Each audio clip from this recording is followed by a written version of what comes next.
السلام علیکم ناظرین، دیکھنے اور سننے والے تمام دوستوں کو انفارمیشن ورلڈ میں خوش آمدید۔ دوستو، آج کی اس ویڈیو میں ہم آپ کو سیر کروائیں گے پاکستان سے صرف 16 کلومیٹر دوری پر واقع ایک زمین بر ملک تاجکستان کی، جو وسطی ایشیا میں خشکی میں گھرا ہوا ایک لینڈ لاک کنٹری ہے۔ لینڈ لاک کنٹری ایسے ملک کو کہا جاتا ہے جس کی سرحدیں کسی سمندر سے نہ ملتی ہوں۔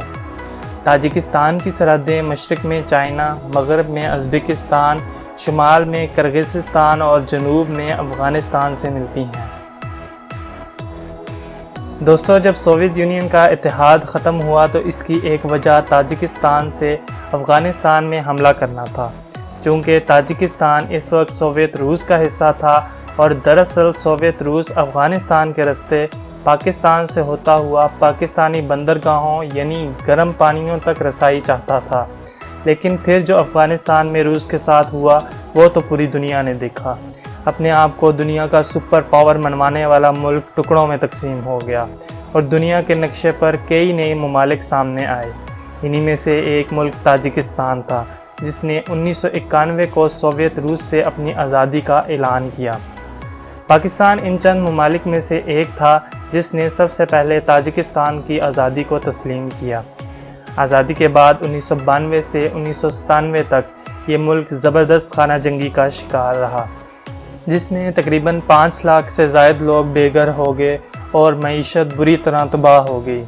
اس شدید خانہ جنگی کے دوران زیادہ تر لوگ ہجرت کر کے پاکستان کے شمالی علاقہ جات میں آ گئے، جن میں سے کچھ تو حالات ٹھیک ہونے کے بعد واپس چلے گئے، لیکن زیادہ تر پاکستان میں ہی بس کر رہ گئے۔ تاجکستان کے متعلق مزید دلچسپ معلومات جاننے کے لیے اس ویڈیو کو مکمل ضرور دیکھیں، اور جن دوستوں نے ہمارے چینل انفارمیشن ورلڈ کو سبسکرائب نہیں کیا تو برائے مہربانی اسے سبسکرائب کر دیں اور ساتھ موجود گھنٹی کے بٹن کو بھی دبا دیں تاکہ ہر آنے والی ویڈیو کی اپڈیٹ آپ کو مل سکے۔ یہ سرزمین جہاں آج کا تاجکستان موجود ہے 4000 قبل مسیح سے آباد ہے اور تاریخ میں مختلف سلطنتوں کے زیر نگین رہا۔ قبل مسیح میں یہ علاقہ باختر کی سلطنت کا حصہ تھا تو 7ویں صدی عیسوی میں اسلام یہاں پہنچا۔ عباسی دور کے آخر میں جب کئی ریاستیں وجود میں آئیں تو ان میں سے ایک ریاست سامانی سلطنت یہاں وجود میں آئی، جس نے سمرقند اور بخارا جیسے شہر آباد کیے جو یہاں کے ثقافتی شہر سمجھے جاتے ہیں۔ بعد ازاں منگولوں نے اس سرزمین پر قبضہ کیا اور پھر 19ویں صدی میں روس نے وسط ایشیا پر اپنے پنجے گاڑنا شروع کر دیے اور تاجکستان پر بھی قبضہ کر لیا۔ یہاں کے مسلمانوں نے ریڈ آرمی کے خلاف تحریک چلائی جسے کچل دیا گیا اور یہ علاقہ سوویت یونین کا حصہ بن گیا۔ اشتراکی دور میں یہاں مذہب، خاص طور پر اسلام کو سب سے زیادہ نقصان پہنچایا گیا۔ دینی مدارس اور مسجدیں بند کر دی گئیں۔ سوویت اتحاد کے بعد روس نے وسطی ایشیائی ممالک میں سب سے کم توجہ تاجکستان پر دی۔ یہ علاقہ تعلیم، صحت اور تجارت میں دوسرے ممالک سے بہت پیچھے رہ گیا۔ جب روسی اتحاد افغانستان میں زوال کا شکار ہوا تو تاجکستان نے آزادی کا اعلان کر دیا۔ تاجکستان کے متعلق دلچسپ حقائق کی بات کی جائے تو تاجکستان کا زیادہ تر حصہ پہاڑوں پر مشتمل ہے۔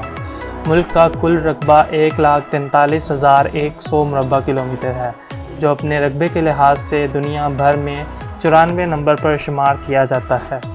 ملک کی کل آبادی 95 لاکھ کے قریب ہے، جو اپنی آبادی کے لحاظ سے 95 نمبر پر شمار کیا جاتا ہے۔ تاجکستان کے جغرافیہ کی بات کریں تو یہ ملک ایسے خطے میں واقع ہے جہاں بہت زیادہ زلزلے آتے ہیں۔ 1907 اور 1949 میں آنے والے زلزلے تاجکستان کی تاریخ کے خوفناک ترین زلزلے تھے، جن میں ہزاروں کی تعداد میں لوگوں کا جانی نقصان ہوا۔ دریاؤں کی سرزمین کہلانے والے اس ملک میں 10 کلومیٹر لمبائی سے زائد دریاؤں کی تعداد 900 سے زائد ہے، اور 10 کلومیٹر سے کم لمبائی کے دریاؤں کو تو گنتی میں شمار ہی نہیں کیا جاتا۔ امو دریا تاجکستان کا سب سے بڑا دریا ہے۔ انہی دریاؤں پر ڈیم باندھ کر تاجکستان اپنی بجلی بناتا ہے اور یہی بجلی تاجکستان مستقبل قریب میں پاکستان کو فروخت کرنے کا ارادہ بھی رکھتا ہے۔ نوریگ ڈیم دریائے وکاش پر بنایا گیا دنیا کا سب سے اونچا ڈیم ہے۔ تاجکستان کے پہاڑوں پر لاتعداد گلیشیئر بھی موجود ہیں۔ انہی میں سے فیٹچینکو گلیشیئر دنیا کا سب سے بڑا گلیشیئر مانا جاتا ہے، جو تقریباً 700 مربع کلومیٹر کے علاقے پر پھیلا ہے۔ اس کے علاوہ تاجکستان کی مشہور جھیل سکندرکل اپنی خوبصورتی کی وجہ سے دنیا بھر میں مشہور ہے۔ اس جھیل کا نام سکندر اعظم کے نام پر رکھا گیا تھا۔ +992 تاجکستان کا کالنگ کوڈ اور TJ یہاں کا کنٹری کوڈ ہے۔ پاکستان اور تاجکستان کو ایک تنگ پٹی علیحدہ کرتی ہے جسے واخان کوریڈور کہا جاتا ہے، جو کہ افغانستان کا حصہ ہے۔ پاکستان اور تاجکستان کے درمیان محدود تجارت اسی راستے کے ذریعے کی جاتی ہے۔ تاجکستان کا اسٹینڈرڈ ٹائم پاکستان کے برابر جبکہ انڈیا سے آدھا گھنٹہ پیچھے ہے۔ دوشنبے ملک کا دارالحکومت اور سب سے بڑا شہر ہے۔ 8 لاکھ کے قریب آبادی والا یہ شہر دنیا کے خوبصورت ترین شہروں میں شمار کیا جاتا ہے۔ تاجک زبان میں دوشنبے کے معنی پیر کے ہیں۔ اس کا یہ نام ماضی میں لگنے والے سوموار بازار کے نام سے مشہور ہوا۔ فارسی زبان سے مماثلت رکھنے والی تاجک زبان ملک کی قومی زبان ہے، لیکن کاروباری اور دیگر معاملات کے لیے آج بھی روسی زبان کا استعمال کیا جاتا ہے۔ دوستو، اس ملک میں شادی کرنے سے پہلے حکومت سے اجازت لینا بہت ضروری ہے، کیونکہ ملک میں طلاق کی شرح بڑی تیزی سے بڑھ رہی ہے۔ حکومت اس بات کا جائزہ لیتی ہے کہ لڑکا اور لڑکی مکمل طور پر اس رشتے کو نبھانے کے قابل ہیں یا نہیں۔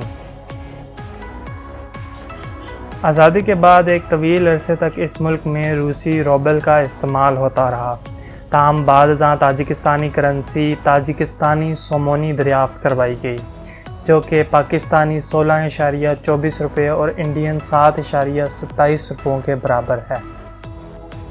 ملک میں غربت ہونے کے باوجود تاجکستان میں شرح خواندگی ناقابل یقین حد تک ہے۔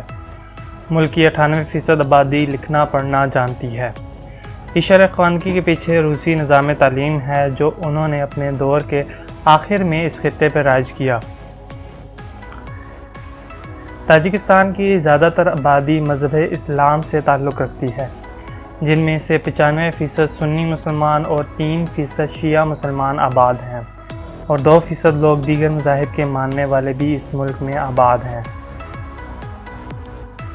آپ کو ایک دلچسپ بات بتائیں کہ تاجکستانی صدر اپنے بیٹے کی شادی پر نشے کی حالت میں گانا گا رہا تھا کہ کسی نے اس کی ویڈیو بنا کر یوٹیوب پر اپلوڈ کر دی، جس کی وجہ سے حکومت نے یوٹیوب کو ہی پورے ملک سے بین کر دیا۔ دوستو، اس ملک کے لوگ سبز قہوے کے بڑے شوقین ہوتے ہیں۔ سبز قہوہ کو تاجکستان کے قومی مشروب ہونے کا اعزاز بھی حاصل ہے۔ دوستو، یہ تھی تاجکستان کے متعلق معلومات پر مبنی ایک خوبصورت سی ویڈیو پسند آنے پر لائک اور شیئر ضرور کر دیں۔ آپ سے ملاقات ہوگی ایک نئی ویڈیو کے ساتھ۔ تب تک اپنے میزبان فیصل رسول کو دیجیے اجازت۔ دعاؤں میں یاد رکھیے گا۔ اللہ حافظ۔